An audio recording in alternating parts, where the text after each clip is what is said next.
Okay, this is the list of the Qiskit algorithm GitHub. So I think I'm going to talk about this variational quantum time evolution.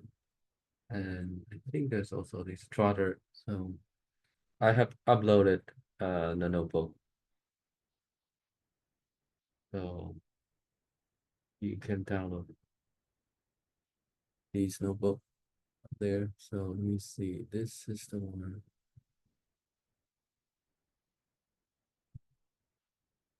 Okay. So this is the one, the notebook on variational time evolution.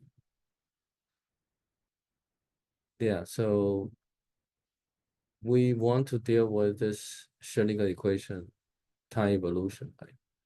And that this is the Schrödinger equation. They set h bar equal to 1.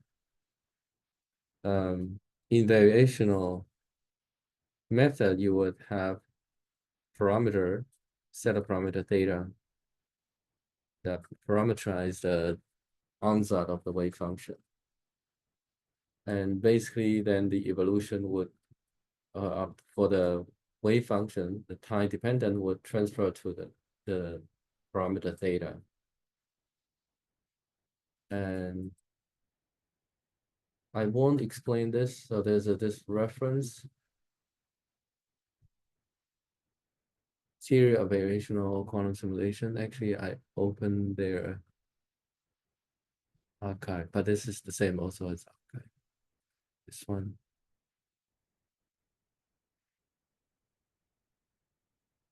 So it explained a few different variational principle. So I won't go through that in detail because we're aiming for the practical applications and has been built in the Qiskit algorithm. So there's, for example, this Rayleigh-Ritz method is to find the static. This is what we have been using, VQE. Of course, this only energy give you only upper bound. Okay. And if you want to talk about dynamics, this is sharing equation, and you can, for example, expand for small time. And then you can approximate the dynamics in terms of the theta, how it changes. Um, yeah, that's the first one. The second one is so-called Dirac and Frankel variational principle. Yeah, the idea is you want to project the equation back to that. If you do the derivative, this is a tangent subspace. But the right-hand side, this H acting on the state may not in this. So they basically want to directly project the equation on to the subspace. And that give you an equivalent expression. And this is the change of the wave function. And this leads to an equation for this angle theta. And these A's are the derivative of the wave function and the overlap. The third approach is called McLaughlin's variational principle. Basically, it really just taking the Schrödinger equation, adding them to become a zero, and you say, okay, I'm going to try to maintain the zero. So I'm going to vary this. And that also leads, in terms of variation, you would take derivative with respect to theta, parameterize them, and you get this equation. So all these are linear equations. So linear equation, classical.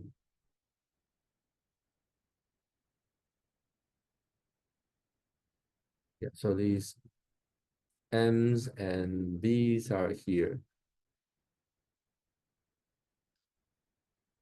because you need to take derivative with respect to theta.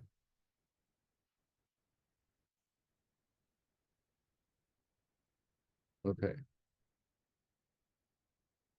Yeah, so I think this is another one. I should say that the first one that I said, the first one was actually a small expansion just to illustrate. This is really just to illustrate that. Okay. Scrolling too much.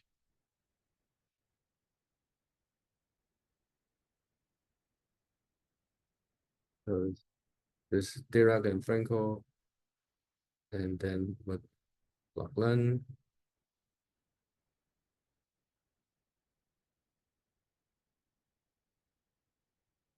So the third one is actually using this Lagrange, and then you just use Euler equation, and also leads to similar equation of motion for these angles. So I believe this is a good resource to review those. So that's a good reference. And so we won't go through the detail of this, but notice that this really similar to things that we talk about in last semester, quantum Fisher information, quantum Fisher matrix. So, and you can also deal with imaginary time. Like if you replace I by one, then you can also deal with. So in the end, there are two different choices. You do the real time, imaginary time. Okay.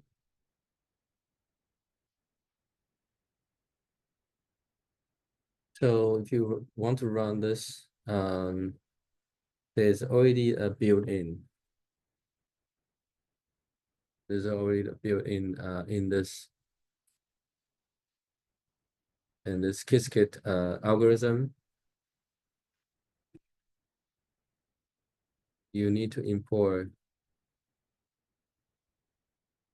This has not yet import.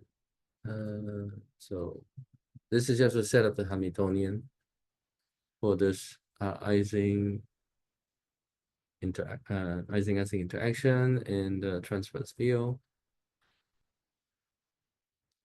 So you can download the notebook and just follow that. We already seen this sparse Pauli. This is how you construct the Hamiltonian with coefficients specified. And this here's magnetization. So only this is the example only have 2 qubit. And time evolution. In order to do these variational, you need to have some ansatz. So they use the efficient SU2, right? And we have seen this. You can decompose and then draw. So you see that there are a parameter. Okay.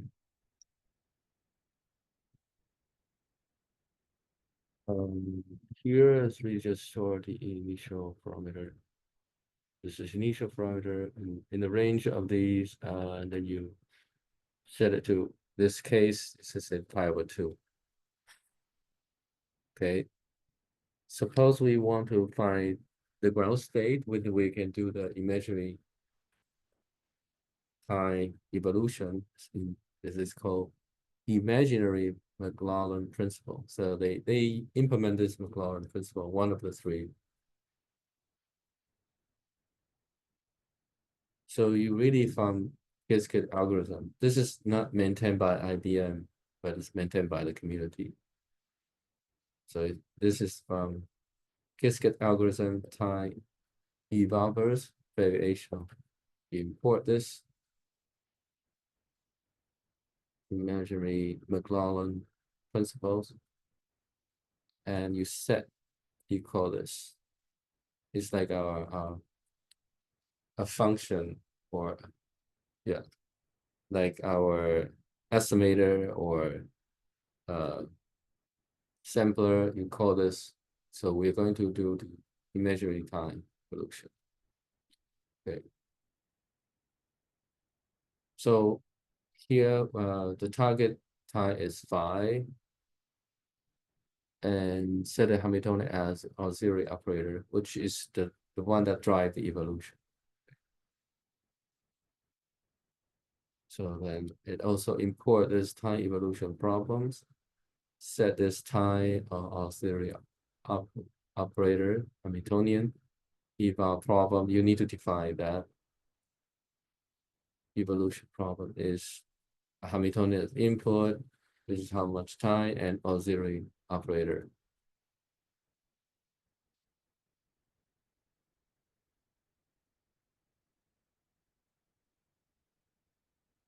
Okay, so this will be evaluating. So this is using Hamiltonian to try, and you want to you can also evaluate these auxiliary operators. And using this VARQIT, variational quantum imaginary time evolution class. Okay, so and you use the eval to do that. Okay, so you from this Qiskit algorithm, you import this var, how to pronounce anything like the variational quantum imaginary time evolution class, and you import the estimator. So as I mentioned previously, estimator is already deprecated. This is V1. So in order for this to run on the actual device, you will need to you will need to rewrite the underlying code so that you can take the V2. Yeah. So what you do is really just say, you set up this variational quantum imaginary time evolution and the ansatz initial parameters that we already set previously here. Every parameter are set to be pi over 2. Yeah, and the variation principle that we're going to use will be this imaginary time McLaughlin estimator. So this is how they design. So you can look up the documentation from the GitHub. Then you say evolve, and then assign this to result. So it's still running, so it will take some time. Okay, but you already see the warning here. Okay, it's done. So this is the driver. The evolve is the driver, and you need to define the problem, evolution problem. I'm just going backward to show you the structure. And the problem is defined here. Is time evolution problem, Hamiltonian, time and auxiliary operator. Okay, basically that's what you need. Yeah, and then you need to set up the Hamiltonian previously, the 2-qubit, right? And if you want to evaluate certain operator, you can also put it here.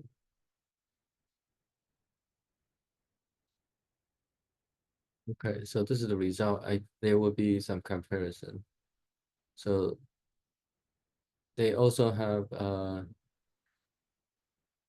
describe how you use the classical simulation. Of course, we are always using classical simulation here because the estimator here is using the simulator. Okay, but for example, you use the state vector to do the simulations, and you assign this parameter, initial one, and you really use a SciPy imaginary time evolver that was implemented in this. Okay, so basically what you do is you just change, yeah, just define this evolution problem, Hamiltonian time initial state, like this is very similar. to here.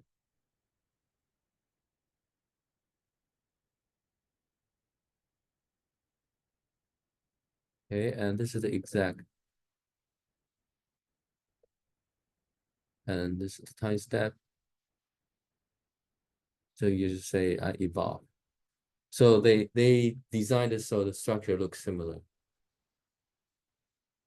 And we the difference is the driver, right? This line evolution problem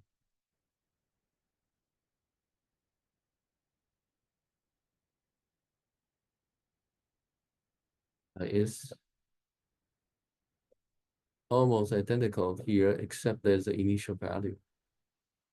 There's the initial value set here. But in the above, the initial value was set somewhere else. Here, it's set it in the variational answer. Okay. Um, maybe let me not run it. Maybe it would take some time. Okay, but anyway, the results plotted below. Okay. Okay. You use five matplotlib, import pylab. Okay. And you plot the time, h expectation value. See, the expectation value is from the result, the observable.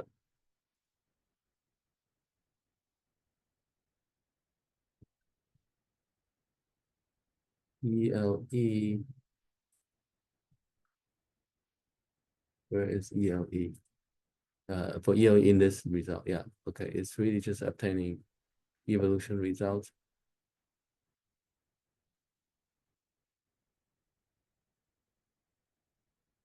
This is from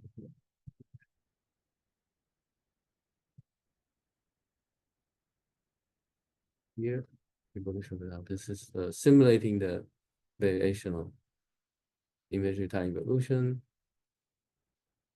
and this is the classical solver.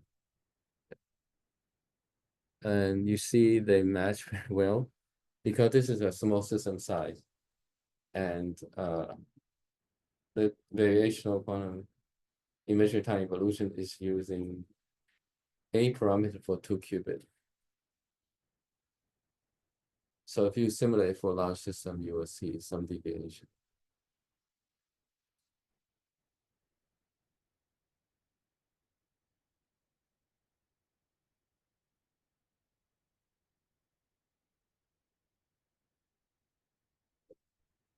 This is just showing the ground state energy, which is the last step.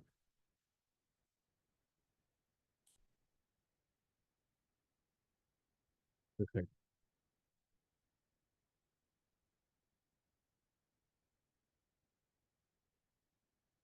think we might be able to look up the documentation. See, for example,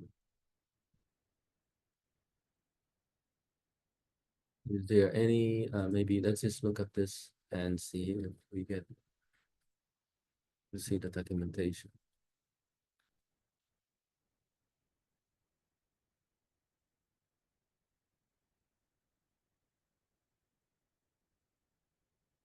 Good.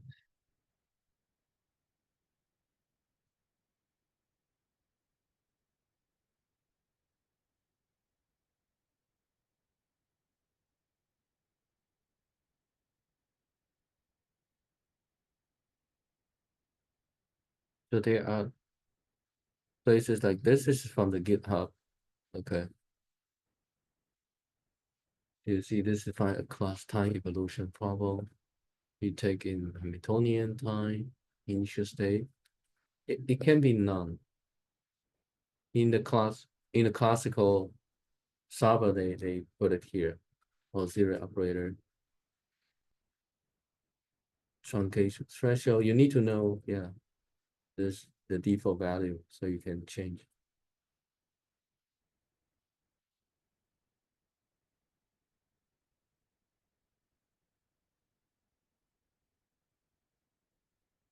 This is probably a very important one is the auxiliary operator you want to evaluate it.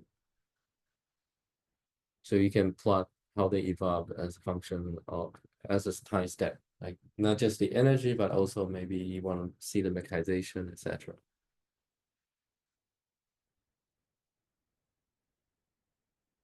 Okay. This is part of the IBM ecosystem. Somehow I also see this here. This is the different version. This is old version of that.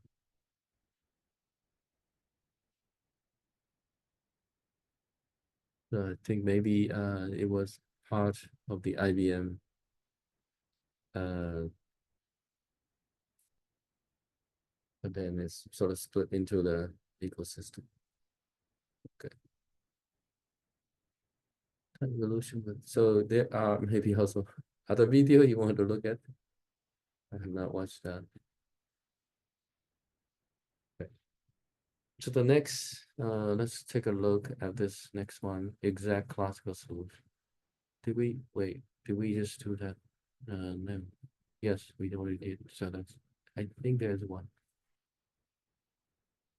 This is the next one is with gradient. Classical calculation of gradient with this variational method. So you can also use gradient calculation, okay, to speed up by setting QGT or reverse QGT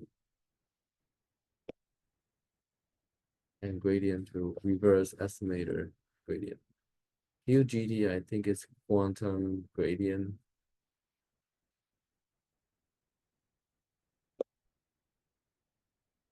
Okay, so you import reverse estimator gradient, reverse QGT. I think maybe the name reverse means that there's some back propagation. I'm not sure about this. Yeah, I'm less familiar with these algorithms than the previous notebook, but I'm just showing you um, what you can do with this Qiskit algorithm package. Okay, yeah, variational principle. This imaginary McLaughlin principle, we already have that. Here we simply set QGT. Perhaps what we could do is look up documentation. So they set QGT equal to reverse QGT. And in order to do that, you need to import this class here. And the gradient set to reverse estimator gradient.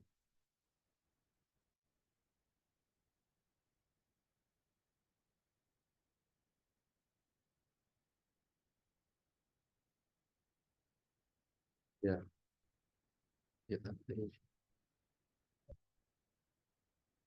QGT base QGT instead of a GQT. Yeah, somehow this naming is right. GQT. Like this is QGT used to implement QFI. This is quantum Fisher information. Okay, if none, then this is used. Gradient instead of the class, use computer state gradient.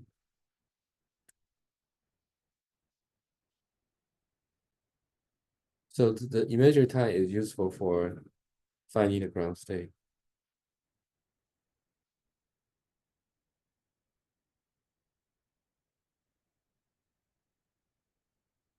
So this is when we're going to use gradient, and you can compare to what you have previously, variational principle.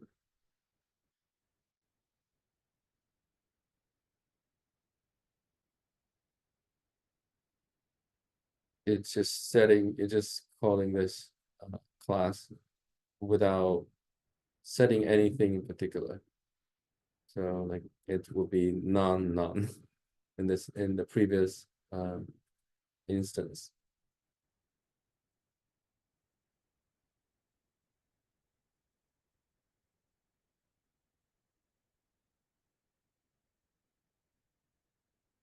Okay. So somehow scrolling is slow when I connect it with Zoom. Okay, and you also set up a evolution problem, right? We have seen that Hamiltonian time. If you want initial value, you can set it and the auxiliary operator. These are operator you want to evaluate during the variational process. Okay, this is on the time, imaginary time evolution. Okay, answer, initial values, variational principle, estimator. So we're using the imaginary McLaurin, setting these QGT and gradient. So meaning we're going to use gradient in the update. Okay. Yeah, and it's just really just saying this variational quantum imaginary time evolution that evolve. It's quite mouthful. Or you can pronounce it var kite that evolve. So similar to the above, it's just setting different options so that you can use gradient. Okay, so let's see how fast. It took some time on my laptop for the previous one. Okay, it says it's only take 1 minute. We'll see. And once you have that, you're going to get the result observable, and then plot them. Okay, it still takes some time. Yeah, and it looks perfect because this is simulations. See, still run. So I ran these previously, so I make sure the notebook that I'm going to show you could be run. So even with gradient, I think it's still taking some time. So you can see if this is just 2 qubits, if you scale up, then there could be issues of the gradients could be small. There's these Baron-Potter issue that the gradient of these respect to these parameter can be exponentially small as the system size increases. I think we're done. This, I think it took more than 1 minute. Okay, so this is the diagram we've seen. The energy, ground state. We can see what's the difference. This minus 2.009 and the previous without gradient minus 2.009. Okay, 974.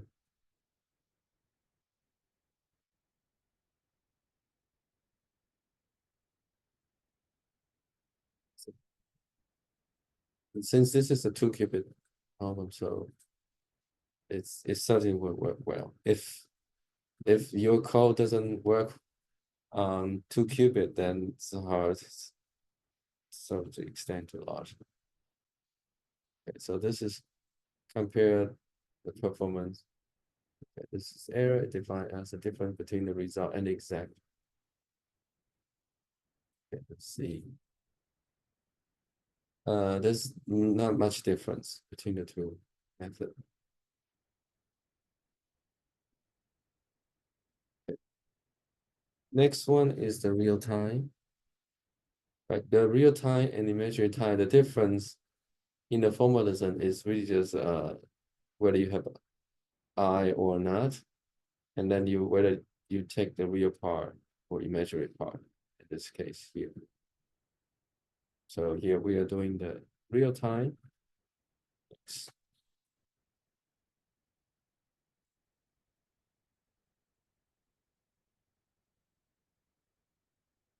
Yeah, so then you set the parameter again, same efficient as you two.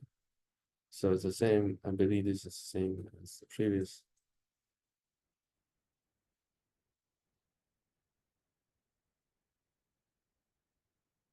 Same ansatz. You have a parameter, that's quite a lot.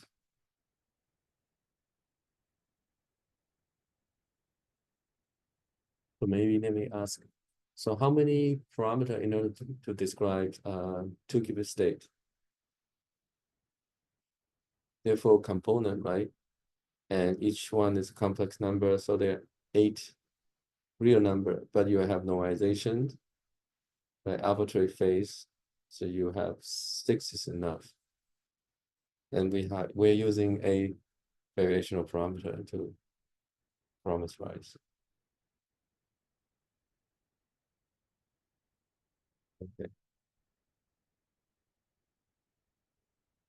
So,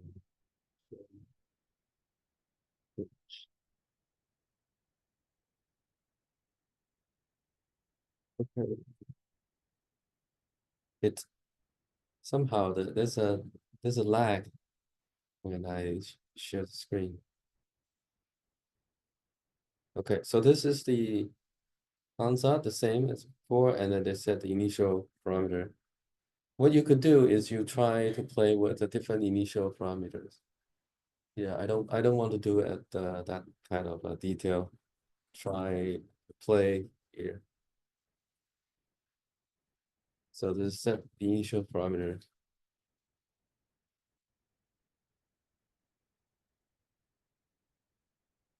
Same as previously, initial state is this is using state vector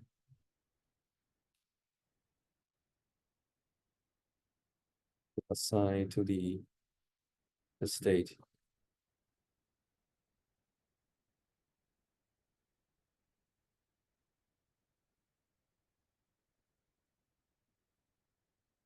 Okay, to use real time, of course you call this import this real McLaughlin principle. And you define this variational principle. Okay, and this is where that differ from the previous, because this we want to see the magnetization. Previously, we want to see our energy. So the auxiliary operators, we choose this magnetization. Magnetization was already defined previously. It's the Z0 plus Z1. So let me not scroll up because it will take time for me to scroll back here. Set this. Oh, I forgot to initial this. Did I set? Let me see. Did I set this? Okay, and then you import here. This is quantum real-time evolution. Okay, time is 10. You set an evolution problem. Hamiltonian time. Auxiliary operator that you want to measure. So this part is still the same. Each where the driver will be different. This is going to use a real time, and the input is the same as similar ansatz, initial values, variational principle, estimator. And now we're going to run this. I don't know how long it would take. Okay. This is simulating if you had a quantum device, but it's using noiseless, so the result would expect it to be good. Yeah. And you could also use the exact solution with SciPy real evolver that the package has. Okay, so this part is still running. So you will set this initial values. This is the circuit assigned the initial value. And you use this SciPy real evolver to get a like, classical exact result. Okay, so you need to import that. And you do this time, define this time evolution problem, Hamiltonian time initial state.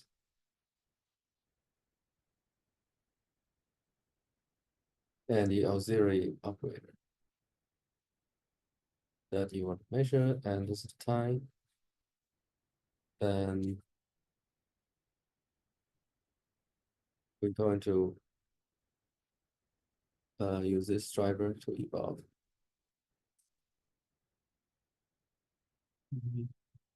So you can take a look at this class.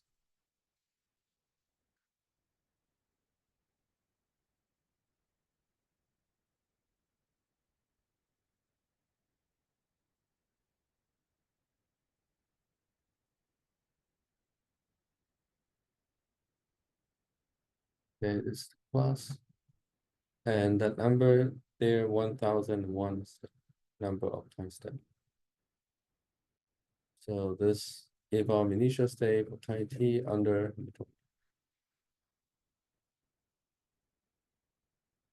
Okay. Yeah, there are a few. There's also adaptive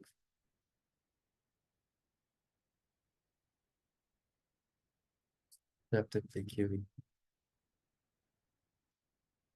This is mostly for the ground state. Still running. So wait, I have run this previously. So this is comparing the result of vectorizations. So the blue is from the variational algorithm, exact from classical exact integration. So you plot them. These are the plot functions from the evolution results.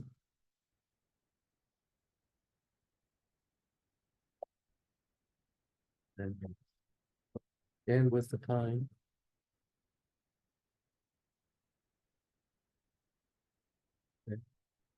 Okay, so you see that variation algorithm for a long time, going to see some visible deviation.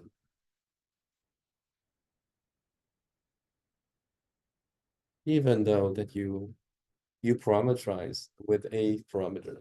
So you see there's some difference.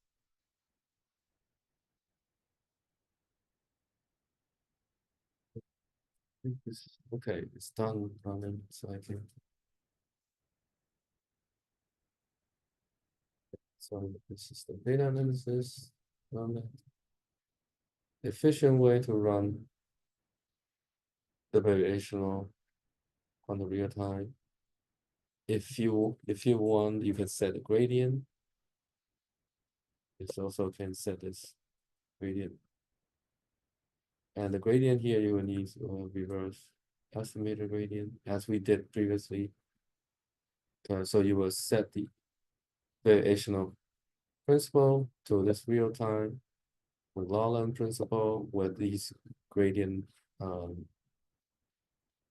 set it here. There's also the option derivative time. This is a measured time. This is I want to check this. This straight. Derivative time.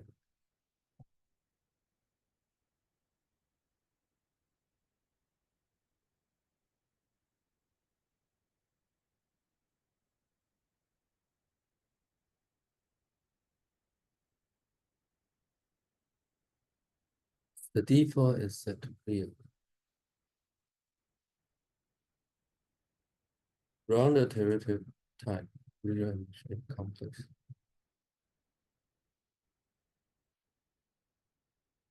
It doesn't say much.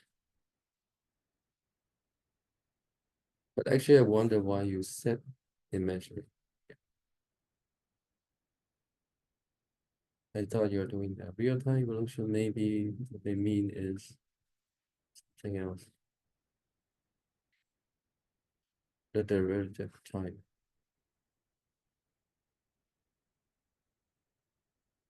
Maybe as saying that it's the evolution, even though it's real time, but they're involving there's I there. I'm not quite sure here. What we could do is we if we set this to real and check what happened.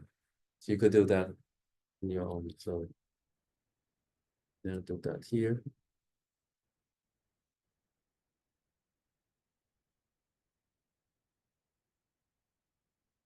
This is just to make the calculation faster using the gradient.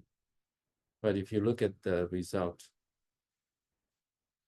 it's not better. It's more efficient.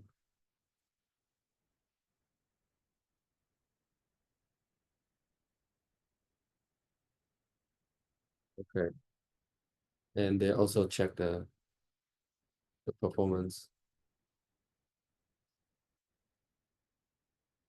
Since this is a noiseless simulation, so it's very the results are identical.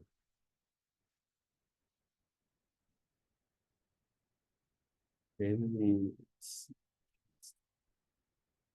okay, still running, but try to print this version. I think my Qiskit version is 1.3 something, 1.4.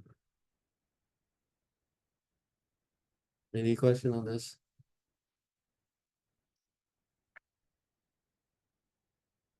I'm sure at this stage, you guys are already um, have already learned everything about Qiskit. This is really just using others packages. So you're mature enough. That's what I'm saying. Um, but any questions?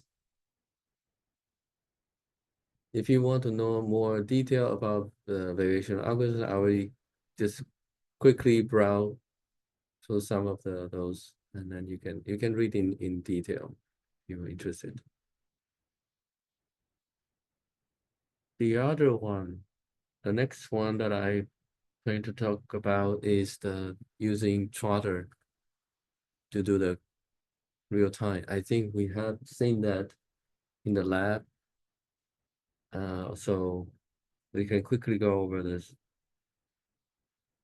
So I probably is going to cover less and less detail, but just to point what what are the essential things in this notebook. So this is using Trotterization. So we have seen that if you want to do Trotter, you make the time step smaller. So there's a R here. I think we use N in the penny lane, and then also you also I think Samuel cover also the evolution. Yeah, and this is first order, and this is the Hamiltonian. These two are the Hamiltonian. So we quickly see what they're doing here. So this is just set of the Hamiltonian, a length L with coupling J, H, the external field, and alpha is the direction of the external field. So this is by now probably second nature to you. Uh, at least when you see the code, you understand what it's doing using this. And then you construct from this these tuple using the sparse poly, okay, from the list. You return the Hamiltonian. Okay. There's one more step this I haven't seen before. You simplify. Okay, so this is the Hamiltonian, and so maybe I let me draw this. Yeah, Hamiltonian for just 2 qubit, and the alpha is pi over 8, and you want to do time evolution. So here the time is 1.6 is small compared to what we done here is 10.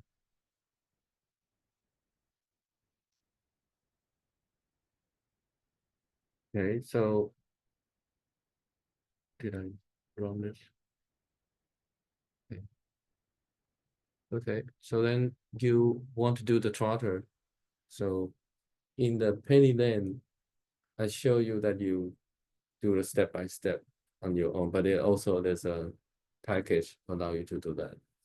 And similarly here, they have a function trotter real time evolution. You can really just use that and to evolve. So you really just evolve the problem, and the problem you already set up here.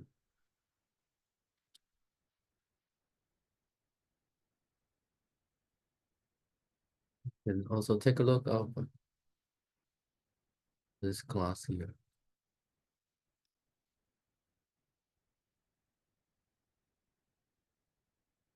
Okay. For the real time using chart writing. Product formula none. So these are options that you can supply with. Estimator, number of time step, default is 1.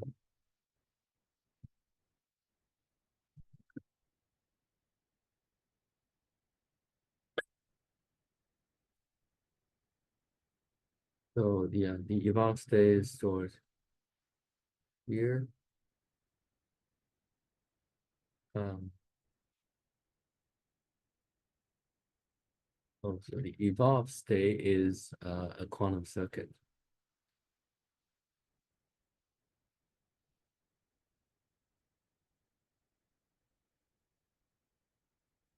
See if we could do something like decompose, and I don't know whether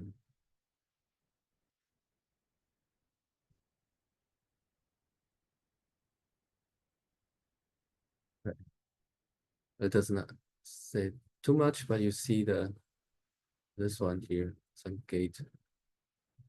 This is ZZ, right? And this is RZ, RX, because you have the Hamiltonian, you have the X and Z field and ZZ coupling.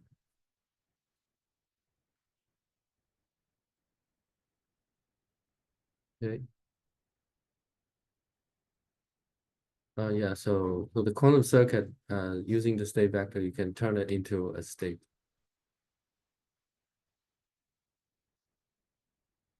Okay, so this is just doing the effect of a field at certain time. Bar width,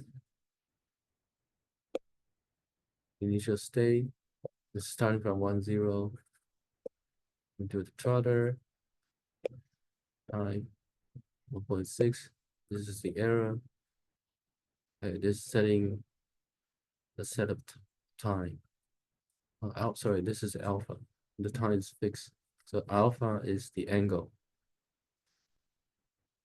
Okay, and then this is for each alpha, you set up the Hamiltonian and the problems,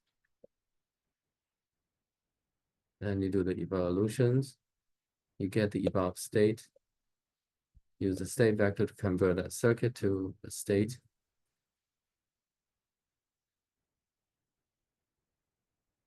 Yeah, so I think this is probably only valid for classical simulation because you return a circuit, you have to run it to get a state, right? But on quantum computer, you can do measurement, right? It won't get the state itself. So it's amplitude. There's also probability. Stability, this label value. Yeah. So let's just take a look of what they plotted here. So this is for different angle measurement probability at this time 1.6 for different angle alpha. Yeah, it doesn't, I mean, here there's does not, we cannot see much because it's a continuous evolution. The state would, the mechanization would probably evolve some oscillation, and you only take a different snapshot. So it's hard to see. And these angles are really discrete. So you don't see much unless you set the angle to be dense enough, you can see the pattern. Okay, there's another feature. You can perform the time evolution while keep track of some observable. This is where you use this auxiliary operator. It's Hamiltonian, setting up, and time step, and the trotter, magnetization operator, correlation operator. So I think this feature will be useful if you keep track of the evolution and you keep track of the correlation functions. Okay. So final time is 30. 30 is quite large. Okay, this is initial state. So there's 6 qubits here in this case.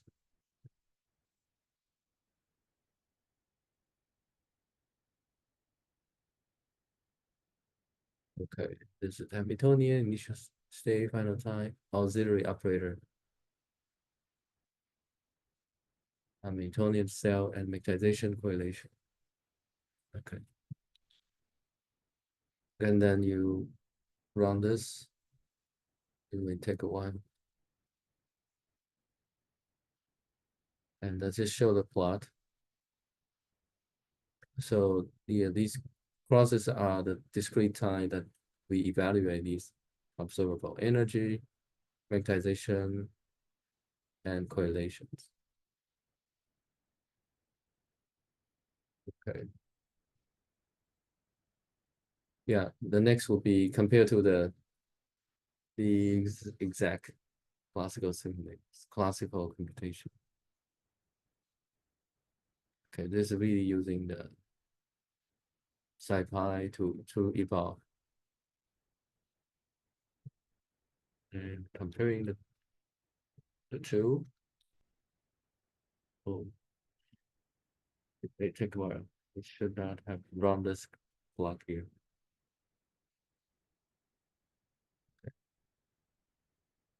I may also not run this previous part, so may not get the results.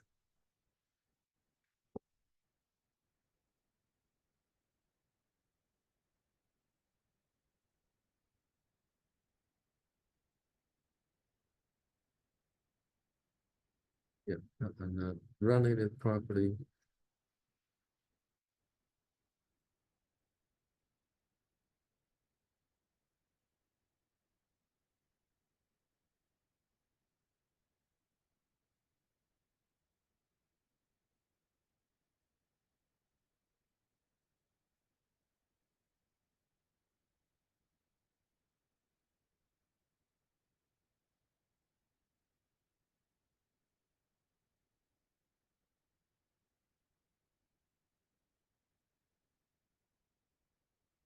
But it won't run for too long.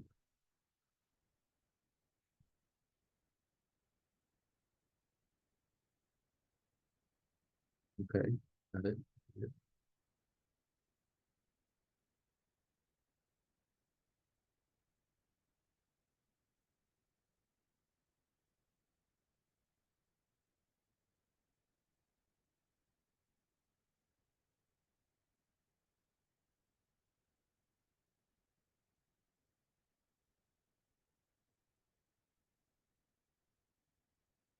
Okay, it may take a while for us to see the result. Oh, not really. Okay, so The purple one is the first order, and somehow the energy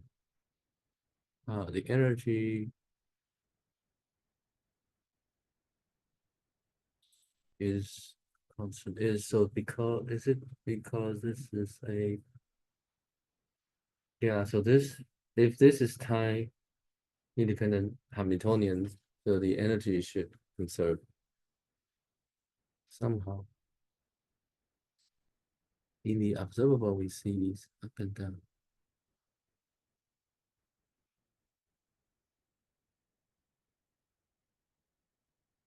But the mechanization works. This need further investigation. So, but I won't do it here to see why this deviate so much. Okay, and then we have seen the formula previously. We even learned the second order. You've covered the second order, and there's also even higher order Suzuki-Trotter decomposition. Just looking at this.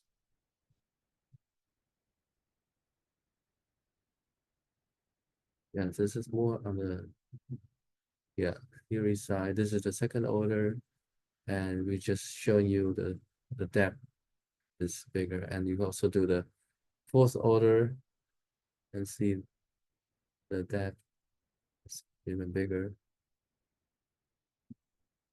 So this is using the fourth order, running that. So I wonder, why the energy has such a dramatic difference, and but the observable. Okay,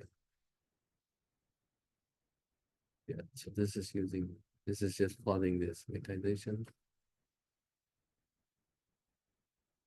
Is there anything here that plots to the second one? Which plot do you want? I want to see if the second order can conserve energy better. Yeah, the higher order should conserve energy better. Yeah. Order here is not conserving energy. This is showing the first order and fourth order. Oh, Oh yeah, fourth order. Fourth order is doing much better in terms of the energy. That is, Yeah, okay. This I thought it was that was one. yeah, no, it's you have to read this legend here. Yeah, this is good. And you Okay. also want to see how good the second order. I probably don't have the plot. It probably didn't run it. It's fine. I don't see. Yeah, but this is good in the sense that if you use high order, you should get what you expect. The energy should be conserved because it's time independent Hamiltonian. But I wonder why first order is so bad. Okay. So this is what I plan to cover, and then there's one. If I don't have time, then maybe I could switch to, well, maybe, okay, let me finish this quickly. This is simulation with noise. So we have seen how you set the noise models. This is basically doing that, but it's doing it in a different Hamiltonian. This I think is H2 could be a hydrogen molecule. So we still have 5 minutes. So yeah, this is setting up the Hamiltonian. This particular value I obtained from hydrogen molecule. Okay, this is doing the NumPy minimum. You do the exact calculation for that. And so you have this energy minus 1.86 roughly. And okay, this is using the two local. It's a different one. We are using SU2 efficient. This is using two local. If you want, you could also plot circuit.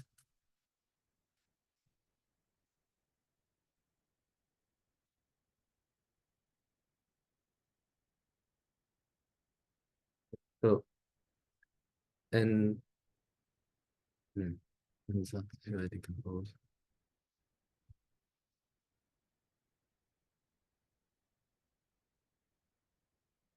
What things here? Maybe did I wonder why it's not plotting anything. Okay. Um, yeah, this is noiseless. This is using the VQE. It's just to store the intermediate. Okay, you will use air simulator to the VQE. We have seen this previously. This class VQE allow you to do that. Compute a minimum. And you plot this, give you the intermediate step. And the new thing here to set up the noise model. And to do that, you need to define a coupling map. Have a device with this coupling map. Because we set up some fake device. And then you can say a noise model from this. So keep it with noise.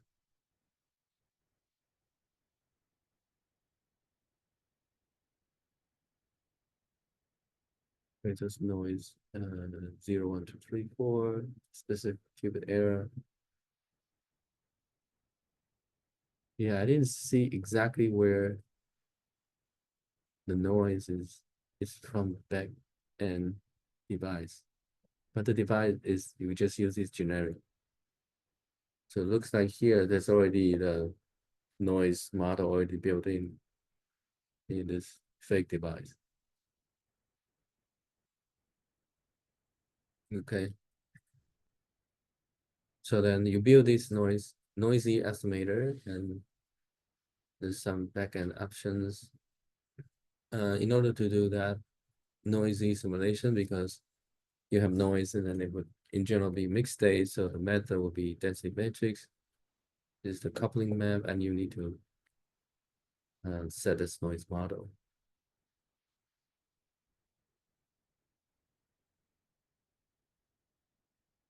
Yeah, but I think you could also change your noise model. This is really just using the backend, but you could also tune that noise model. Okay, and you run this. The rest is the same. You just run the VQE. And you see the noise result, noisy results. So let's take a look at the noiseless. It's minus 1.8 something. We have these exact minus 1.85 VQE. Okay, no, this is VQE. And the exact were computed. Yeah, minus 1.857. This is very close. And the noisy one,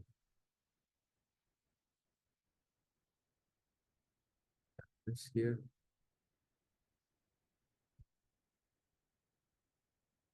With noise, is slightly worse, not much worse. Yeah. But on real device, you don't expect to be this good. Okay, my Qiskit is 1.4. But now they already have Qiskit 2.0. Next year, I have to update a lot of code. Yeah, so I cover the Qiskit algorithm. I thought I might have time, but I don't. So I would discuss these notebook next time on the machine learning. But this is where we are now.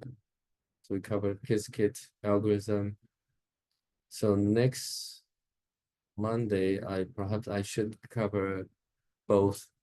I should reduce the number of notebook that I cover. Maybe take one from Qiskit, one or two from Qiskit machine learning, and one from the Qiskit nature.